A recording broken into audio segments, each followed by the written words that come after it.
Hey BookTube! Chelsea, the Reading Outlaw, here to do my November wrap-up for you guys. This is going to be another big one, you guys. I didn't think I would do this well, but I actually got a lot of reading done in the month of November. I read 22 books slash graphic novel things, half of which were nonfiction. I read 11 nonfiction books in November, which is super solid. That's almost 3 nonfiction books a week, which I'm really, really happy with. I'm going to go through all 22 books pretty quickly so this video is not crazy long, and I'm going to go in order of star ranking, starting with the lowest. So the 2-star book that I read this month was the 3rd volume of the Wicked and the Divine graphic novel, Wicked and the Divine Commercial Suicide. This is the issue in which all of the single issues were done by guest artist teams. The writing team for Wicked and the Divine was still there, but the artists all changed, and because of that, every style was different. Issue to issue felt really inconsistent. I didn't really gel with some of the guest artists that they brought on. So the style continued to take me out of it. In addition to the fact that I felt like the plot in this one was kind of filler plot. So combining the two just really did not work for me. I read it and I kind of powered through it because I really, really love The Wicked and the Divine as a series, but the guest artist thing just really kind of took me out of it. And then moving on to the 3-star books, I read 8 3-star books. The first one was Beyond Belief, My Secret Life Inside Scientology and My Harrowing Escape by Jenna Miscavige Hill. This is a memoir from the niece of David Miscavige, who's the president of Scientology, and it kind of outlines what her experience in the church was like. It was an interesting book because she comes from kind of the privileged class of Scientology. You know, her family, her uncle, everybody is in kind of the upper echelons of Scientology. So the experience that she had from Scientology was very, very different from a lot of the other stories that I've read, but also in a lot of ways was very, very similar and frighteningly similar. So I really enjoyed it, but I only got 3 stars because I feel like it's one of those books that doesn't necessarily provide enough information about Scientology that if you didn't know enough about it already, you might be kind of confused and a little lost. So that kind of took away from it a little bit for me. The next 3-star read was Saga Volume 6 by Brian K. Vaughan and Fiona Staples. I liked this one. This one's good. I really like that Alana and Marco are back together, but with Saga, I feel like we're just kind of plodding on. They're all fine. I don't dislike it, but it's definitely not my favorite graphic novel series. After that came The View from the Cheap Seats, selected nonfiction by Neil Gaiman. I love Neil Gaiman, and I feel like Neil Gaiman works best in a compressed format, a shorter format, and that's what a lot of these nonfiction pieces are. The book is organized by kind of subject matter, so there's a section on book reviews and a subject on speeches that he's given and a subject on music reviews, and that music review section was the place the book kind of struggled for me a little bit. So and that was one of the bigger chunks, and it took place right in the middle of the book, so things kind of slowed down for me in terms of my reading pace. So that's why it's getting 3 stars, but otherwise I really love it. Of course, it was read by Neil Gaiman himself, which is the way you should always consume any Neil Gaiman book, is on audio, because he does such an amazing job reading. And on the whole, I really enjoyed the collection. After that came The Monster of Florence by Douglas Preston. As you can see, I'm checking my notebook. By Douglas Preston. I listened to this on audio. It was fine. It's about a mid-1990s Florentian serial killer. He murdered, I guess in Italy, since people live with their parents for so long, it is, or at least was, fairly common occurrence for teens and young adults to leave their house and go have sex in cars and parks. This is just a thing that happened. And the serial killer targeted couples doing that. And so it's about Douglas Preston, who himself was a thriller writer and kind of a mystery crime writer. He moved to Italy to this house that was related to the crime, was next to a crime scene. And so he found out about it and then he researched it, and the story just kind of unfolded. It was fine. It didn't particularly stand out to me in any way other than I've been to Florence. And so I knew a lot of the places he was talking about. So that was cool. I mean, check it out if serial killers interest you, but it wasn't a phenomenal book. So otherwise I wouldn't necessarily put it on my immediate to be read list. After that was 9 Fox Gambit by Yoon Ha Lee. I read this book as part of a buddy read with a lot of people. Here's the thing with this book. I really liked this book, but I don't necessarily know that I know what this book was about.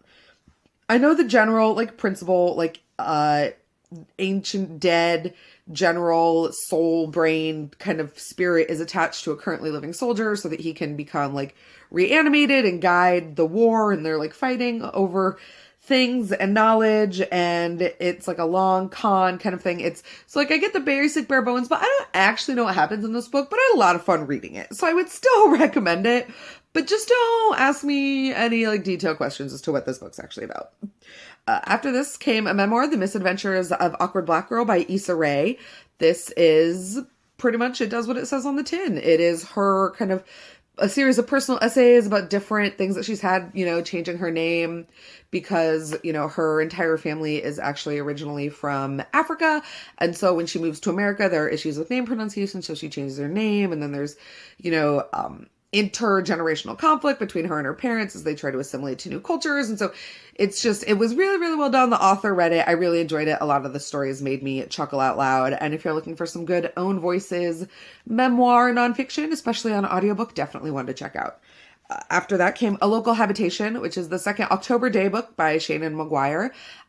This one, the plot was a little more like heavy side-eyed to me than the first one was, but I really love these characters, and I really love Toby Day, especially our main protagonist. These are a series of urban fantasy books in which October Day is a halfling, very human combo, and so she works as like a detective, liege lord to one of the lords of fairy. She's a liege, and so, you know, she gets into various adventures and things like that. Like I said, the plot in this one was a little dubious, but I really love these characters, so I will be continuing on with the series. And then the last 3-star book I read was Wil Wheaton's Criminal Minds Production Diary. And this was like a totally random find. I read Wil Wheaton's blog, and I was clicking around on his sidebars, and I found my way to his page where he lists all his audiobooks, and you can listen to all his audiobooks online for free through his webpage. You just stream them and sit there and listen to them. And he had this one, and it was only like an hour and a half long. And I love Criminal Minds, and I love Wil Wheaton, so I was like, I'm gonna listen to this because I've seen multiple times have I seen the episode where Wil Wheaton plays a like weird rapist serial killer who owns a series of motels. It's intense. So it was fun to just listen to him talk about like the behind the scenes and what it was like to film and the casting process and all of that stuff. So random, enjoyable. I really liked it. Wil Wheaton does good audiobook work, so, you know, why not? Moving on to the 4-star books. I read 6 4-star books this month. The first one was Lafayette and the Somewhat United States by Sarah Vowell. Sarah Vowell is a nonfiction writer who writes about American history through kind of sideways doors and avenues. This particular book was about the role of the French in the American Revolution and basically how we owe the American Revolution to France and how it basically wouldn't have happened without French aid and French assistance. And she was inspired to write this book after France refused to kind of back America in the Afghanistan war in the early 2000s. Those of you who are alive might remember that whole kerfluffle about freedom fries and how that's like in Congress, they renamed French fries in the cafeteria freedom fries because like, France. And so Sarah Vowell was then inspired to kind of look at the Marquis de Lafayette and the other French revolutionaries and dignitaries who basically helped to fund and back the American Revolution. So that was really enjoyable. She gets different voice actors to read quotes from the actual historical figures. So like Patton Oswalt read Thomas Jefferson, and Nick Offerman read George Washington, and it was just really, really fun.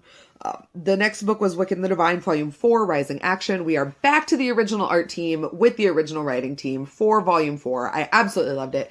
I don't know if I loved it so much because I was just so not in love with the 3rd volume, or because the 4th volume really kind of like some shit goes down and some lines get drawn in terms of plot, but I really, really enjoyed it. Highly recommend. It's worth powering through number 3 to get to number 4. After that came Paper Girls Volume 1. This is also by Brian K. Vaughan. This is Stranger Things plus alien time travel plus newspaper routes plus all-girl main cast. So way here for it. It was kind of like a grown-up Lumberjanes, but with aliens and swearing. Like, it was very, very good. The all the tonal styles are done in like blues and pinks and yellows. It's very like deco. It feels very 80s. Highly recommend. After that came Rise of the Rocket Girl, the women who propelled us from missiles to the moon to Mars. This is essentially the story of the women who started out at the Jet Propulsion Laboratory and eventually NASA as literally computers. They computed the math needed to do the physics of rocketry. And then, you know, they became engineers, and as actual mechanical computers came in to replace human computers, they became the keepers of those machines and essentially the female role in propelling the space program into what it was and what it is becoming today. I will say these are the profiles of largely white women. There are a couple women of color, but it's a largely white women. If you're looking for a similar angle on women of color, I highly recommend you check out Hidden Figures by Margot Shetterly. There's also a movie of this coming out. So if that's more your thing, highly recommend checking that out. But it was very, very interesting and really awesome to read about women in such scientific and mathematical fields, especially as that is a rarer and rarer occurrence these days, unfortunately, for many reasons. After that came Deep Down Dark, the untold story of 33 men buried in a Chilean mine and the miracle that set them free. Essentially, this is the story. This one does what it says on the tin. This is the story of the Chilean mine collapse that happened half a dozen years ago, in which 33 men were trapped underneath ground for several months, and the story of what it took to rescue them. And it covers, various aspects of how the men cooperated amongst themselves, the early days when there was no extra food, when nobody had gotten through to them yet, when they were surviving underground on the emergency supplies they had, and then to what it was like on the other end to be the families of these miners and the Chilean government and nationalists and mining companies and how all of those different aspects interacted. That's about it. I really, really enjoyed it. And then the last 4-star book I read was kind of random. It was What If? Serious Scientific Answers to Absurd Hypothetical Questions by Randall Monroe. I listened to this in audio again because Wil Wheaton read it. Wil Wheaton is kind of like my comfort reading when it comes to audiobooks. So given the month that November was, that's why you're seeing so many of those titles pop in right now. But essentially, this is the guy from XKCD, which is a website. And essentially, he takes like hypothetical, crazy questions and uses actual science to answer them. So like, what happens if the sun just went out? And those kinds of questions answered with actual science. Very entertaining, very well read, very well put together. It's actually one that I would recommend checking out in print, as much as I love Wil Wheaton, because it's got a lot of visuals and a lot of graphics of the science. So I would actually recommend checking it out in print and then listening to it so you can have the visualizations. But yeah, definitely one to check out if you just love kind of the craziness of science and the way that we can use science to apply to situations that are way outside the realm of everyday practicality. And then lastly, wrapping it up because this is super long, I had 7 5-star reads this month. It was a really awesome month. But technically, like 4 of those are part of the same series. So it's kind of like one big 5-star recommendation. I'll start with that one. It is the Beyond series by Kit Roca. I found this through mostly Bree, who is one of the 2 writers of Kit Roca, who makes up the combination of Kit Roca. I found this book through a massive sale of the entire collection linked through K. Taylor Ray, and I downloaded it. I read the synopsis of what the first one was about, and I signed on immediately, and I am burning through these books like fucking wildfire, you guys. I will be doing a Sexy Saturday post finally on these books soon. It is essentially it's not post-apocalyptic, but it's got a similar vibe because it takes place in a world after a solar flare massively knocks out technology. And so things have kind of reverted, and there's some technology, but like things are having to be kind of MacGyvered and crafted. So it's got that kind of gritty feel of a post-apocalyptic escape. It's a class-based system in which there's a centralized city named Eden and 8 sectors which surround it, each sector of which deals in different illicit goods and environments and kind of characters and characterizations. And we follow one main family from Sector 4, the O'Kane Gang. And guys, this is some hardcore fucking erotica. So if you are not here for that, check out now. But it is so good. It is people of color. It is male, male, female, female, male, female, twosomes, threesomes, foursomes, fivesomes. It is so good. It is so amazing. I just cannot recommend it highly enough. That's all I'm going to say about it right now. The 4 books I've read so far are Beyond Shame, Beyond Control, Beyond Denial, and Beyond Pain. But I'm currently on track to read every book that is out, which I believe is like 15 books/novellas by the time the last one drops on December the 13th. Yeah, December the 13th. So like, this is a binge of binges, and I'm so excited, you guys. I would highly recommend picking this up. The other 5-star books that I've read this month include How to Suppress Women's Writing by Joanna Russ, which I'm not going to say any more about because it's the next Magical Space Pussycats read, but it got 5 stars, and it's a nonfiction essay written by a very well-known and very well-respected feminist science fiction and fantasy writer. The next book I read was Tiny Beautiful Things by Cheryl Strayed. This is actually a reread, and this time I listened to it on audio. Tiny Beautiful Things is a collection of Cheryl Strayed's advice columns when she was writing under the pseudonym of Sugar at the Rumpus. She had a column called Dear Sugar, and people would write into her for life advice. I listened to this book right after the election because this book just is like soothing to my soul. She addresses questions on death and loss and grieving and creativity and respect and family and all of these things. If you haven't read it and you're in a dark place still because of what a shit year 2016 has been, pick this up. There is something in this that you will read and will speak to you and will echo inside you and that you will pull out, and that it's just, please read it. I highly recommend it. And the last 5-star book, and the last book I'm going to talk about in this massive November wrap-up, is Milk and Honey by Rupi Kaur. This is a poetry collection that just blew my mind. It's a poetry collection about sex and consent and the body and femininity and empowerment and what all of those things mean in relation to art.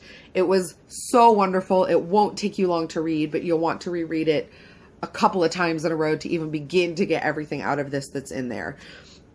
So that's it, you guys. Those are all the books that I read in the month of November. I'm not sure what's going to happen in December. I'm not even going to try to make any kind of predictions. If I keep up with the way that things have been going, it's going to be really great and really awesome. I have some really cool things planned and a December TBR coming to you guys soon. In the meantime, let me know down below which of these you've read, which you think you're going to read now. You can look me up on all my social media info that's in the down bar and come talk books with me. I am always here for you lovely people. Until next time, take care of yourselves, take care of each other. Happy reading.